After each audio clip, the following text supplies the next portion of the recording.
The Song of Achilles, Chapter 7. The next summer we turned 13, him first and then me. Our bodies began to stretch, pulling at our joints until they were aching and weak. In Peleus' shining bronze mirror, I almost did not recognize myself, lanky and gaunt, stork legs and sharpening chin. Achilles was taller still, seeming to tower above me. Eventually we would be of a height, but he came to his maturity sooner, with a startling speed, primed perhaps by the divinity in his blood. The boys, too, were growing older. Regularly now we heard moans behind closed doors and saw shadows returning to their beds before dawn. In our countries, a man often took a wife before his beard was fully fledged. How much earlier then did he take a serving girl? It was expected. Very few men came to their marriage beds without having done so. Those who did were unlucky indeed, too weak to compel, too ugly to charm, and too poor to pay. It was customary for a palace to have a full complement of nobly born women as servants for the mistress of the house. But Peleus had no wife in the palace, and so the women we saw were mostly slaves. They had been bought or taken in warfare, or bred from those who were. During the day they poured wine and scrubbed floors and kept the kitchen, and at night they belonged to the soldiers or foster boys, to visiting kings or Peleus himself. The swollen bellies that followed were not a thing of shame. They were profit, more slaves. These unions were not always rape. Sometimes there was mutual satisfaction, and even affection. At least that is what the men who spoke of them believed. It would have been easy, infinitely easy, for Achilles or me to have bedded one of these girls ourselves. At 13 we were almost late to do so, especially him, as princes were known for their appetites. Instead, we watched in silence as the foster boys pulled girls onto their laps, or Peleus summoned the prettiest to his room after dinner. Once I even heard the king offer her to his son. He answered almost definitively, "I'm tired tonight." Later, as we walked back to our room, he avoided my eyes. And I? I was shy and silent with all but Achilles. I could scarcely speak to the other boys, let alone a girl. As a comrade of the prince, I suppose I would have not had to speak. A gesture or a look would have been enough, but such a thing did not occur to me. The feelings that stirred in me at night seemed strangely distant from those serving girls with their lowered eyes and obedience. I watched a boy fumbling at a girl's dress, the dull look on her face as she poured his wine. I did not wish for such a thing. One night we had stayed late in Peleus's chamber. Achilles was on the floor, an arm thrown beneath his head for a pillow. I sat more formally in a chair. It was not just because of Peleus. I did not like the sprawling length of my new limbs. The old king's eyes were half closed. He was telling us a story. Meleager was the finest warrior of his day, but also the proudest. He expected the best of everything, and because the people loved him, he received it. My eyes drifted to Achilles. His fingers were stirring just barely in the air. He often did this when he was composing a new song. The story of Meleager, I guessed, as his father told it. But one day the king of Calydon said, "Why must we give so much to Meleager? There are other worthy men in Calydon." Achilles shifted, and his tunic pulled tight across his chest. That day I had overheard a serving girl whispering to her friend, "Do you think the prince looked at me at dinner?" Her tone was one of hope. Meleager heard the words of the king and was enraged. This morning he had leapt onto my bed and pressed his nose against mine. "Good morning," he'd said. I remembered the heat of him against my skin. He said, "I will not fight for you any longer," and he went back to his house and sought comfort in the arms of his wife. I felt a tug on my foot. It was Achilles, grinning at me from the floor. Calydon had fierce enemies, and when they heard that Meleager would no longer fight for Calydon, I pushed my foot towards him a little provokingly. His fingers wrapped around my ankle. They attacked, and the city of Calydon suffered terrible losses. Achilles yanked, and I slid half out of the chair. I clung to the wooden frame so I would not be pulled onto the floor. So people went to Meleager to beg him for his help. And, Achilles, are you listening? Yes, father. You are not. You are tormenting our poor Scops. I tried to look tormented. But all I felt was the coolness against my ankle, where his fingers had been a moment before. It is just as well, perhaps. I am getting tired. We will finish the story another evening. We stood and wished the old man good night, but as we turned, he said, "Achilles, you might look for the light-haired girl from the kitchen. She's been haunting doorways for you, I hear." It was hard to know if it was the firelight that made his face look so changed. "Perhaps, father. I am tired tonight." Peleus chuckled, as if it were a joke. "I'm sure she could wake you up." He waved us off. I had to trot a little to keep up with him as we walked back to our rooms. We washed our faces in silence, but there was an ache in me like a rotten tooth. I could not let it be. "That girl, do you like her?" Achilles turned to face me from across the room. "Why? Do you?" "No, no," I flushed. "That is not what I meant." I had not felt so uncertain with him since the earliest days. "I mean, do you want—" He ran at me, pushed me backwards onto my cot, leaned over me. "I'm sick of talking about her," he said. The heat rose up in my neck, wrapped fingers over my face. His hair fell around me and I could smell nothing but him. The grain of his lips seemed to rest a hair's breadth from mine. Then, just like that morning, he was gone, up across the room and pouring a last cup of water. His face was still and calm. "Good night," he said. At night, in bed, images come. They begin as dreams, trailing caresses in my sleep from which I start, trembling. I lie awake and still they come, the flicker of firelight on a neck, the curve of a hip bone, drawing downwards. Hands, smooth and strong, reaching to touch me. I know those hands, but even here, behind the darkness of my eyelids, I cannot name the thing I hope for. During the days I grow restless, fidgety, but all my pacing, singing, running does not keep them at bay. They come and will not be stopped. It is summer, one of the first fine days. We are on the beach after lunch, our backs to a sloping piece of driftwood. The sun is high and the air warm around us. Beside me, Achilles shifts, and his foot falls open against mine. It is cool and chafed pink from the sand, soft from a winter indoors. He hums something, a piece of a song he'd played earlier. I turn to look at him. His face is smooth, without the blotches and spots that have begun to afflict the other boys. His features are drawn with a firm hand, nothing awry or sloppy, nothing too large, all precise, cut with the sharpest of knives, and yet the effect itself is not sharp. He turns and finds me looking at him. "What?" he says. "Nothing." I can smell him. The oils that he uses on his feet, pomegranate and sandalwood. The salt of clean sweat, the hyacinth we had walked through, their scent crushed against our ankles. Beneath it all is his own smell, the one I go to sleep with, the one I wake up to. I cannot describe it. It is sweet, but not just. It is strong, but not too strong. Something like almond, but that still is not right. Sometimes after we have wrestled, my own skin smells like it. He puts a hand down to lean against. The muscles in his arms curve softly, appearing and disappearing as he moves. His eyes are a deep green on mine. My pulse jumps for no reason I can name. He's looked at me 1,000 times, but there is something different in this gaze, an intensity I do not know. My mouth is dry, and I can hear the sound of my throat as I swallow. He watches me. It seems that he is waiting. I shift, an infinitesimal movement, towards him. It is like the leap from a waterfall. I do not know until then what I am going to do. I lean forward, and our lips land clumsily on each other. They are like the fat bodies of bees, soft and round and giddy with pollen. I can taste his mouth, hot and sweet with honey from dessert. My stomach trembles, and a warm drop of pleasure spreads beneath my skin. More. The strength of my desire, the speed with which it flowers, shocks me. I flinch and startle back from him. I have a moment, only a moment, to see his face framed in the afternoon light, his lips slightly parted, still half forming a kiss. His eyes are wide with surprise. I am horrified. What have I done? But I do not have time to apologize. He stands and steps backwards. His face is closed over, impenetrable and distant, freezing the explanations in my mouth.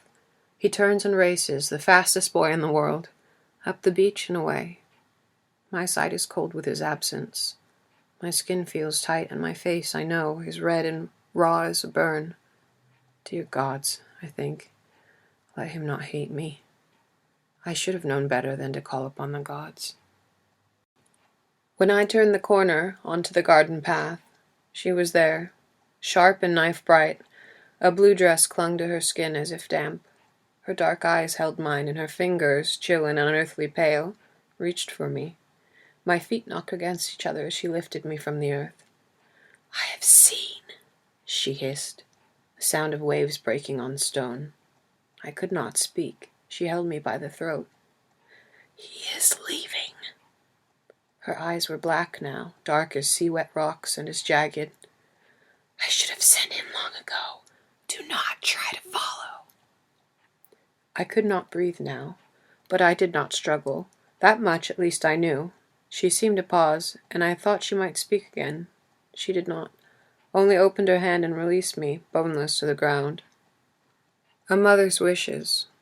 In our countries they were not worth much, but she was a goddess, first and always. When I returned to the room, it was already dark. I found Achilles sitting on his bed, staring at his feet. His head lifted, almost hopefully, as I came to the doorway. I did not speak. His mother's black eyes still burned in front of me, and the sight of his heels flashing up the beach. "Forgive me. It was a mistake." This is what I might have dared to say then, if it had not been for her. I came into the room, sat on my own bed. He shifted, his eyes flicking to mine. He did not resemble her the way that children normally look like a parent, a tilt of a chin, a shape of an eye. It was something in his movements, in his luminous skin. Son of a goddess. What had I thought would happen? Even from where I sat I could smell the sea on him. "I'm supposed to leave tomorrow," he said. It was almost an accusation. "Oh," I said. My mouth felt swollen and numb, too thick to form words. "I'm going to be taught by Chiron." He paused and then added, "He taught Heracles and Perseus." "Not yet," he had said to me, but his mother had chosen differently. He stood and pulled off his tunic. It was hot, full summer, and we were accustomed to sleeping naked. The moon shone on his belly, smooth, muscled, down to the light brown hairs that darkened as they ran below his waist. I averted my eyes. The next morning, at dawn, he rose and dressed. I was awake, I had not slept. I watched him through the fringes of my eyelids, feigning sleep. From time to time he glanced at me. In the dim half-light his skin glowed gray and smooth as marble. He slung his bag over his shoulder and paused, a last time, at the door. I remember him there, outlined in the stone frame, his hair falling loose, still untidy from sleep. I closed my eyes, and a moment passed. When I opened them again, I was alone. Chapter 8. By breakfast, everyone knew he was gone.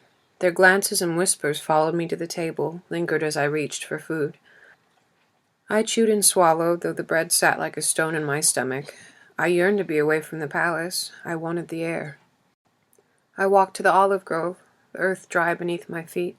I half wondered if I was expected to join the boys now that he was gone. I half wondered if anyone would notice whether I did. I half hoped they would. Whip me, I thought. I could smell the sea. It was everywhere, in my hair, in my clothes, in the sticky damp of my skin. Even here in the grove, amidst the must of leaves and earth, the unwholesome, salty decay still found me. My stomach heaved a moment, and I leaned against the scabbed trunk of a tree. The rough bark pricked my forehead, steadying me. I must get away from this smell, I thought. I walked north, to the palace road, a dusty strip worn smooth by wagon wheels and horses' hoofs. A little beyond the palace yard it divided. One half ran south and west, through grass and rocks and low hills. That was the way I had come 3 years ago. The other half twisted northwards, towards Mount Othrys, and then beyond to Mount Peleus. I traced it with my eyes. It skirted the wooded foothills for some time before disappearing within them. The sun bore down on me hot and hard in the summer sky, as if it would drive me back to the palace. Yet I lingered. I had heard that they were beautiful, our mountains, pears and cypress and streams of just-melted ice. It would be cool there and shaded, far away from the diamond-bright beaches and the flashing of the sea. I could leave. The thought was sudden, arresting. I had come to the road meaning only to escape the sea, but the path lay before me, and the mountains, and Achilles. My chest rose and fell rapidly, as if trying to keep pace with my thoughts. I had nothing that belonged to me, not a tunic, not a sandal. They were Peleus's, all. I do not need to pack even. Only my mother's lyre, kept in the wooden chest within the inner room, stayed me. I hesitated a moment, thinking I might try to go back to take it with me, but it was already midday. I had only the afternoon to travel before they would discover my absence. So I flattered myself, and to send after me. I glanced back at the palace and saw no one. The guards were elsewhere. Now. It must be now. I ran. Away from the palace, down the path towards the woods, feet stinging as they slapped the heat-baked ground. As I ran, I promised myself that if I ever saw him again, I would keep my thoughts behind my eyes. I had learned now what it would cost me if I did not. The ache in my legs and the knifing heaves of my chest felt clean and good. I ran. Sweat slicked my skin, fell upon the earth beneath my feet. I grew dirty. Then dirtier. Dust and broken bits of leaves clung to my legs. The world around me narrowed into the pounding of my feet in the next dusty yard of road. Finally, after an hour or two, I could go no further. I bent over in pain, the bright afternoon sun wavering to black, the rush of blood deafening in my ears. The path was heavily wooded now, on both sides, and Peleus's palace was a long way behind me. To my right loomed Othrys, with Pelion just beyond it. I stared at its peak and tried to guess how much further. 10,000 paces? 15? I began to walk. Hours passed. My muscles grew wobbly and weak. My feet jumbled together. The sun was well across the zenith now, hanging low in the western sky. I had 4 or perhaps 5 hours until dark, and the peak was as far as ever. Suddenly I understood. I would not reach Pelion by nightfall. I had no food, nor water, nor hope of shelter. I had nothing but the sandals on my feet and the soaked tunic on my back. I would not catch up to Achilles. I was sure of that now. He had left the road and his horse long ago and was now moving up the slopes on foot. A good tracker would have observed the woods beside the road, could have seen where the bracken was bent or torn, where a boy had made a path, but I was not a good tracker, and the scrub by the road looked all the same to me. My ears buzzed dully with cicadas, and the shrill calls of birds, with the rasp of my own breath. There was an ache in my stomach, like hunger or despair. And then there was something else, the barest sound, just to the limit of hearing, but I caught it, and my skin, even in the heat, went cold. I knew that sound. It was the sound of stealth, of a man attempting silence. It had just been the smallest misstep, the giving away of a single leaf, but it had been enough. I strained to listen, fear jumping in my throat. Where had it come from? My eyes tracked the woods on either side. I dared not move. Any sound would echo loudly up in the slopes. I had not thought of dangers as I ran, but now my mind tumbled with them. Soldiers sent by Peleus or Thetis herself, white hands cold as sand on my throat, or bandits. I knew that they waited by the roads, and I remembered stories of boys taken and kept until they died of misuse. My fingers pinched themselves wide as I tried to still all breath, all movement, to give nothing away. My gaze caught on a thick clutch of blooming yarrow that could hide me. Now, go. There was movement from the woods at my side, and I jerked my head towards it. Too late. Someone, struck me from behind, throwing me forward. I landed heavily, face down on the ground, with the person already on top of me. I closed my eyes and waited for a knife. There was nothing.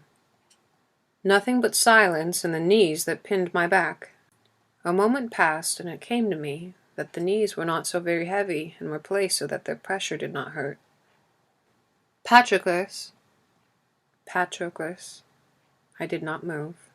The knees lifted, and hands reached down to turn me gently over. Achilles was looking down at me. I hoped that you would come, he said. My stomach rolled, awash with nerves and relief at once.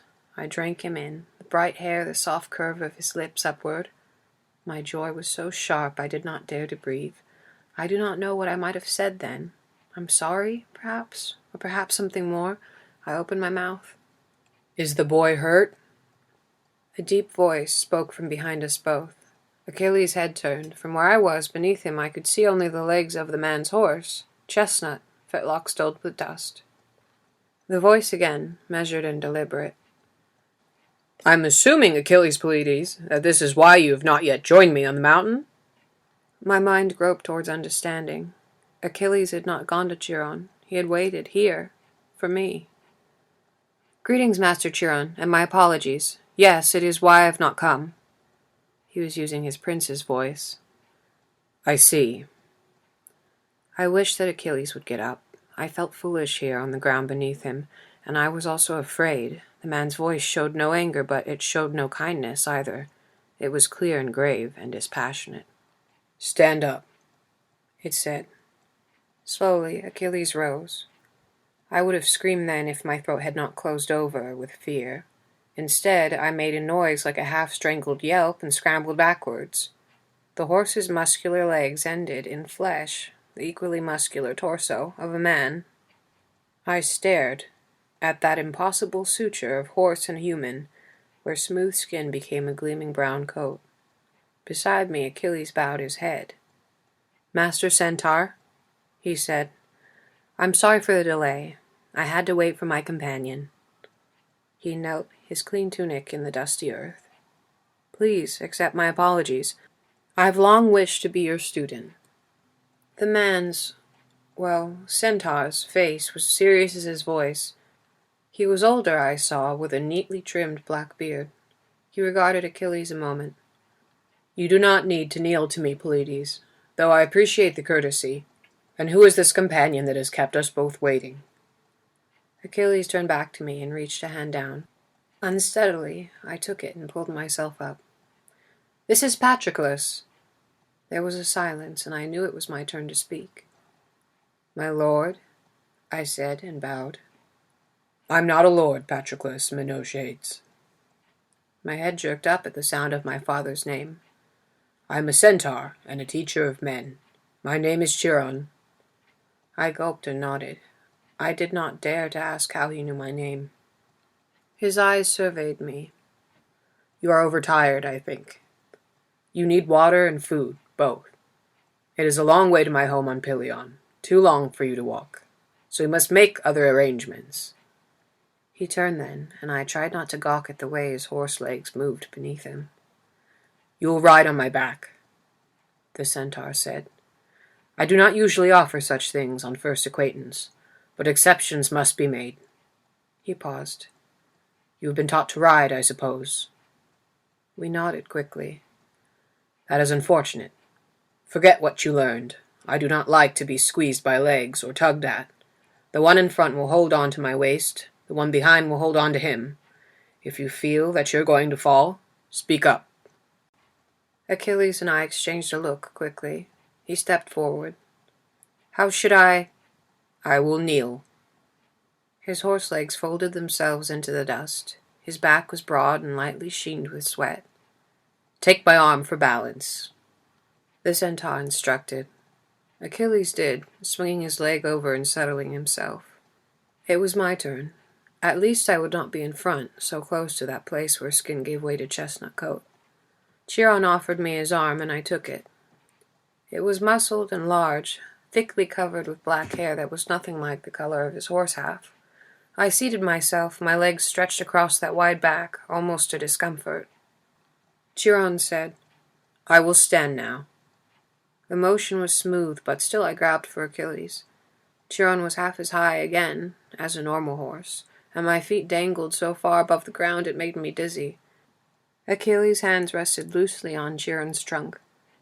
"You will fall if you hold so lightly," the centaur said. My fingers grew damp with sweat from clutching Achilles' chest. I dared not relax them even for a moment. The centaur's gait was less symmetrical than a horse's, and the ground was uneven. I slipped alarmingly upon the sweat-slicked horsehair. There was no path I could see, but we were rising swiftly upwards through the trees, carried along by Chiron's sure, unslowing steps. I winced every time a jounce caused my heels to kick into the centaur's sides. As we went, Chiron pointed things out to us, in that same steady voice. "There's Mount Athos. The cypress trees are thicker here, on the north side, you can see." This stream feeds the Apidanos River that runs through Pythia's lands. Achilles twisted back to look at me, grinning. We climbed higher still, and the centaur swished his great black tail, swatting flies for all of us. Chiron stopped suddenly, and I jerked forward into Achilles' back. We were in a small break in the woods, a grove of sorts, half encircled by a rocky outcrop. We were not quite at the peak, but we were close, and the sky was blue and glowing above us. "We are here." Chiron knelt, and we stepped off his back, a bit unsteadily. In front of us was a cave, but to call it that is to demean it, for it was not made of dark stone, but pale rose quartz. "Come," the centaur said. We followed him through the entrance, high enough so that he did not need to stoop. We blinked, for it was shadowy inside, though lighter than it should have been because of the crystal walls. At one end was a small spring that seemed to drain away inside the rock. On the walls hung things I did not recognize, strange bronze implements. Above us on the cave ceiling, lines and specks of dye shaped the constellations and the movements of the heavens. On carved shelves were dozens of small ceramic jars covered with slanted markings. Instruments hung in one corner, lyres and flutes, and next to them, tools and cooking pots. There was a single human-sized bed, thick and padded with animal skins, made up for Achilles. I did not see where the centaur slept. Perhaps he did not. "Sit now," he said. It was pleasantly cool inside, perfect after the sun, and I sank gratefully into one of the cushions Chiron indicated.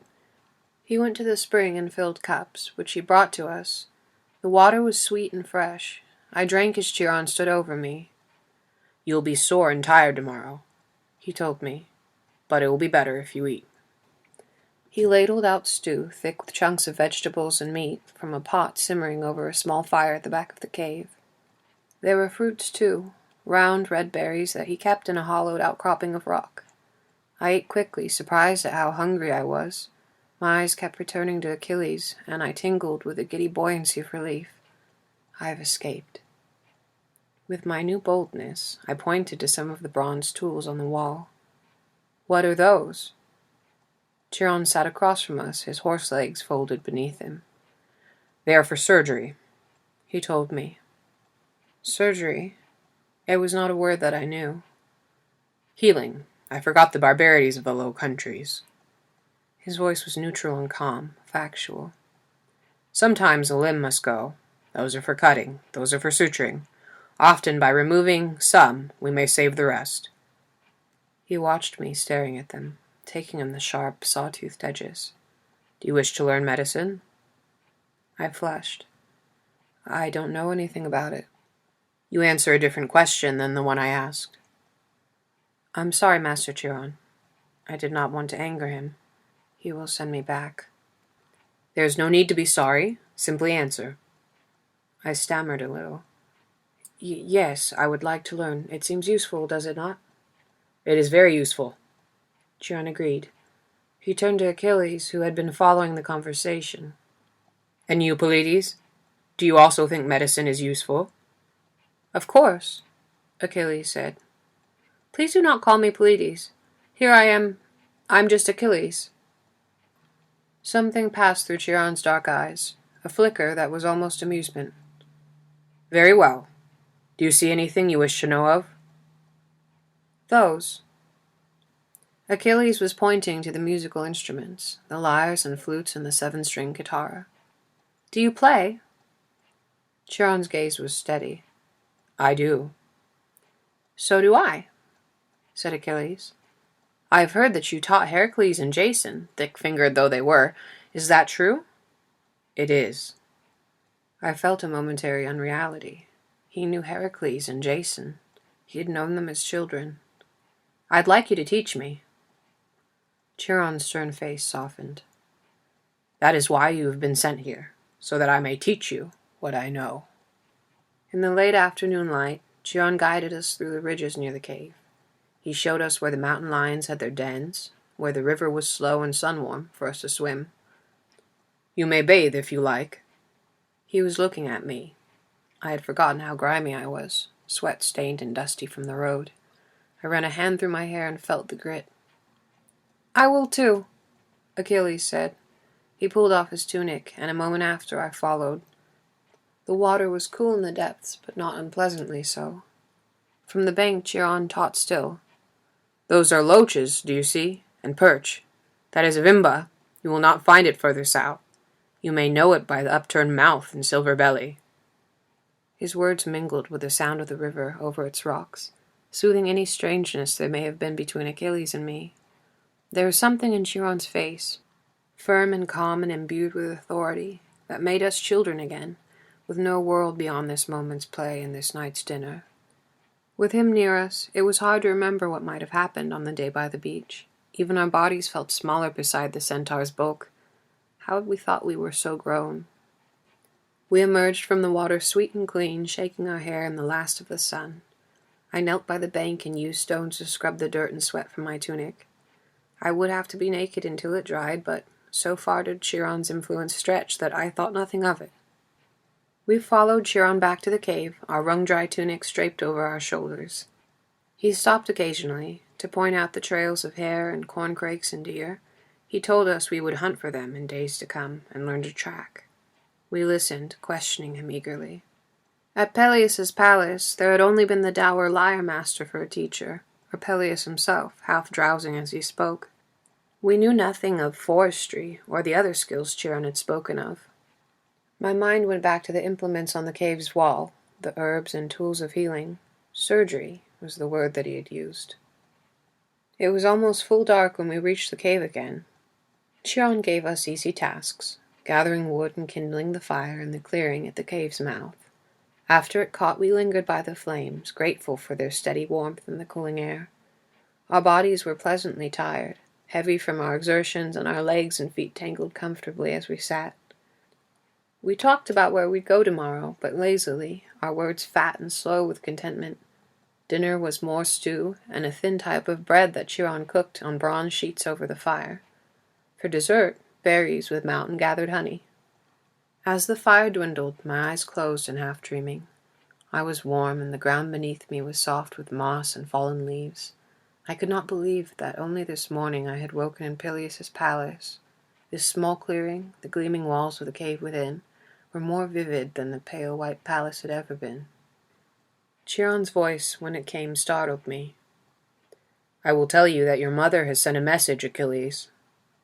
I felt the muscles of Achilles' arm tense against me. I felt my own throat tighten. "Oh? What did she say?" His words were careful, neutral. "She said that should the exiled son of Menoetius follow you, I was to bar him from your presence." I sat up, all drowsiness gone. Achilles' voice swung carelessly in the dark. "Did she say why?" "She did not." I closed my eyes. At least I would not be humiliated before Chiron, the tale of the day at the beach told, but it was bare comfort. Chiron continued, "I assume you know of her feelings on the matter. I do not like to be deceived." My face flushed, and I was glad of the darkness. The centaur's voice sounded harder than it had before. I cleared my throat, rusty and suddenly dry. "I'm sorry," I heard myself say. "It is not Achilles' fault. I came on my own. He did not know that I would. I did not think—" I stopped myself. "I hope she would not notice." "That was foolish of you." Chiron's face was deep in shadow. "Chiron," Achilles began bravely. The centaur held up a hand. "As it happens, the message came this morning, before either of you arrived. So despite your foolishness, I was not deceived." "You knew?" This was Achilles. I would never have spoken so boldly. "Then you have decided? You will disregard her message?" Chiron's voice held a warning of displeasure. "She is a goddess, Achilles, and your mother besides. Do you think so little of her wishes?" "I honor her, Chiron, but she is wrong in this." His hands were balled so tightly I could see the tendons, even in the low light. "And why is she wrong, Pleiades?" I watched him through the darkness, my stomach clenching. I did not know what he might say. "She feels that—" He faltered a moment, and I almost did not breathe. "That he is immortal and not a fit companion." "Do you think he is?" Chiron asked. His voice gave no hint of the answer. Yes. My cheeks warmed. Achilles, his jaw jutting, had thrown the word back with no hesitation. I see. The Centaur turned to me. And you, Patroclus? You are worthy? I swallowed. I do not know if I am worthy, but I wish to stay. I paused and swallowed again. Please.